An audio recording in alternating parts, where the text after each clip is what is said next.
be a part of the Blood Brothers digital experience. I'm going to make DTFC champions on FIFA. I want one of you to come and join us. You need to go and register at esoccerchampionships.com, and the opportunity of representing DTFC.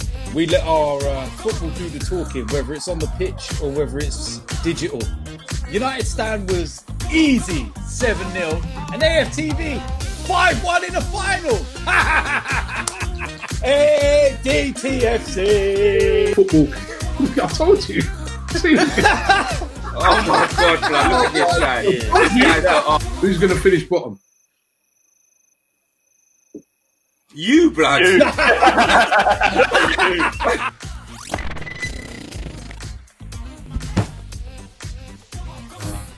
How we doing, guys? Welcome to DT's Daily. Now, on today's show, we're going to be talking about the Premier League and that meeting yesterday and whether anything was agreed.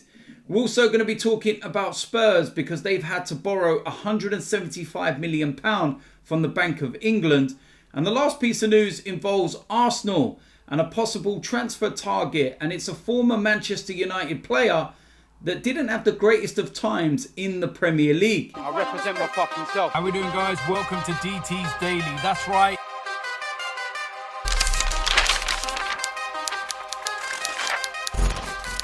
So the first place we're going to start was yesterday's Premier League meeting and whether anything was agreed. Now, one thing was agreed between all of the clubs, but that's pretty much it. And it's no surprise, to be honest with you. I think at the moment they've got their heads down and they're really trying to focus on the whole restart of the Premier League because it's under 2 weeks away. They haven't officially confirmed the fixtures moving forward past that first weekend and whatnot, and what days everyone's going to be playing on. And of course, they need to sort this out with the TVs and which games go on where and times and everything else. So I can see why they're focusing on that. But one thing that has been agreed on is the 5 substitutes rule. And that will be allowed in games in the Premier League from the restart on June the 17th. The 20 clubs met on Thursday to discuss a range of measures building towards the planned return to action later this month. It has been decided that for the remainder of the current season, the number of substitutes used during a match will increase from 3 to 5 players. Shareholders also approved for clubs to increase the maximum number of substitute players on the bench from 7 to 9 for the rest of the current season. FIFA proposed a substitution rule change to the IFAB, which is responsible for the laws of the game, as players are likely to be asked to play matches in a condensed period of time during the summer months. Teams will be limited to 3 opportunities during matches to make their substitutions, as well as at half-time, in a bid to prevent unnecessary stoppages. A number of issues were discussed at the Premier League shareholders meeting. So much work has been done in previous meetings, of which there have been at least one a week, but so much more is still yet to be decided. On Thursday, the method of framework for curtailment continued to be discussed, as it has done in the previous meetings. At the moment, there is so much momentum behind the restart of the season on June the 17th. There are no plans to vote or come to an agreement over a method of curtailment just yet. It's something they can possibly look at if and when a scenario where it is needed exists. The process and planning is in place as part of the government's Step 4 return to play protocol. There's a feeling that with so much momentum behind the restart that they don't need to make a public vote on this at the moment. So yeah, it's pretty straightforward in that terms, and I don't think that they do need to do that at the moment. With everybody looking for the restart in under 2 weeks' time, I think that they need to solely focus on that. But of course, if there is a second spike and the league gets cancelled further, then they're going to really have to sit down and sort this out. And that's when the relegation arguments will come into play. Whether Liverpool should be handed the title or it's void and all of these issues. And I don't think anybody wants that. I think they want to get these games going, get football played. And then at the end of the season, you can look at the 38 games and the best team wins the league.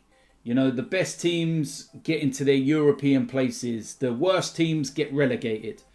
And that's the way it should be. It shouldn't be done on this points to game and this, that and the other. It just doesn't sit right. So I can see why, they're doing that. In terms of the 5 substitutes, it's pretty fair. And, if we got games in the kind of weather that we've had over the last couple of weeks in England, then you can see why players may well get a bit tired because it's been really, really hot. Although at the moment, the weather has turned back to its usual, what we have in England, which is crap. But yeah, it is what it is. So the 9 substitutes as well, in terms of being on the bench, I suppose that gives clubs a lot more leeway, more variety, more options to use dependent on how the game's panning out. They might have to, throw a load of extra attackers on if they need to get a goal, or they might be able to defend it, even more and shore up the back line with more defenders. But it's interesting. But look, it is what it is, and I think that was one of the decisions that was going to be pretty straightforward. We all knew that the substitute rule was going to change. It's happened in the Bundesliga. So that's pretty much it in terms of the meeting, and not more has really come out of it so far. So that's all I can report on it. Next piece of news involves Spurs, because they're not having a great time at the moment. But Tottenham have borrowed 175 million from the Bank of England to help ease some of the financial pressure placed on the club due to the effects of the coronavirus pandemic. The Premier League club are set to lose out on £200 million of revenue up to June 2021 because of the pandemic, with no matches at their new stadium and a host of other sporting and non-sporting live events lined up for this year now cancelled.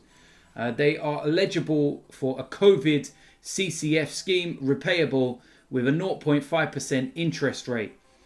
Chairman Daniel Levy said, "We have always run this club on a self-sustaining commercial basis. I said as early as March the 18th that in all my 20 years at the club, there have been many hurdles along the way, but none of this magnitude. The COVID-19 pandemic has shown itself to be the most serious of them all. It is imperative that we now all work together, scientists, technologists, the government and all the live event sector, to find a safe way to bring spectators back to sport and entertainment venues. Collectively, we have the ability to support the development of new technologies to make the possible and to once again experience the passion of fans at live events." So look, Tottenham are in a lot of trouble, and moving into their new stadium had its ups and downs, before they even went in there, and the costs just spiraled out of control. But COVID-19 coming along was the worst possible scenario for Spurs, because they've got no stadium revenue at all. And, it's not just football that they have there. The NFL play their games there, so there's no revenue from that. Of course, there's live events, concerts and whatnot, which were planned for the summer. They won't be taking place either. So Spurs are losing out on a lot of money, and they've had to go to the Bank of England for a bailout. And one key element to this loan is that none of the loan will be used for players. They haven't got this loan to go into the transfer market and go and buy some players to compete on the pitch. They've got this loan to help the club financially off the pitch. So any Tottenham fans that were getting a little bit excited and thinking, yes, we might be able to dip into the market and get some marquee signings, think again, because you're not getting no marquee signings. The only way you're going to be getting those big name players is if you sell some. And Tottenham have got some prized assets there that they may well have to get rid of to rebuild. Harry Kane, most notably, that's the big name. And he would command well over £100 million. But given the current situation we're in, who's going to pay over £100 million? Honestly, that's like absolutely ridiculous amounts of money. When you look at that and you think, nah, in the current climate, no one's going to pay it. So Spurs, they're not in a great position at the moment. They've got some prize assets, but who's going to pay the money for them? And then what are they going to do in the transfer market themselves with no money to spend? Not a great time for them to have moved in their new stadium with COVID coming along. And it's not great for them. Definitely not. But it is what it is, and we'll find out more in due course.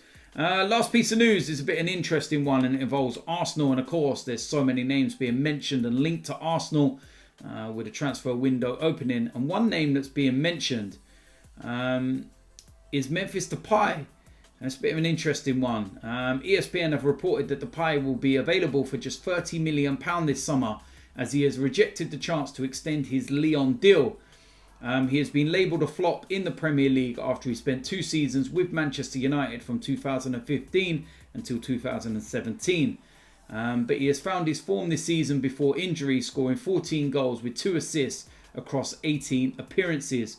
He could be worth a risk for Mikel Arteta, as he can also be deployed on the left-hand side of the attack. So a bit of an interesting one. And what I will say to anybody that says, no, flop, didn't work at Manchester United, is I would look to players like Mo Salah, for example, was at Chelsea, flopped horribly. Went to Roma, rediscovered himself, grew as a player, grew as a man, came back to the Premier League and he's been tearing it up ever since. And, you know, Memphis Depay, he could be one of those players. He could have been at Manchester United too soon. He could have been too young, hadn't grown up properly yet. Not just as a person, but as a player. And maybe now is the right time. You never know. Some players take a while to develop. Some players, you know, go to the wrong club, the wrong league. And you never know. There's no doubt his ability. He's a very, very talented player. And if we can get the kind of player that you've seen at Lyon out of him, then I'd be all for that. Because he's a very, very good player. But of course, there will be those question marks. When Salah joined Liverpool, there were question marks because he'd been in the Premier League and he'd flopped.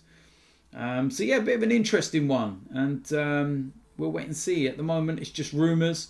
And we'll find out more in due course, no doubt. So there we go.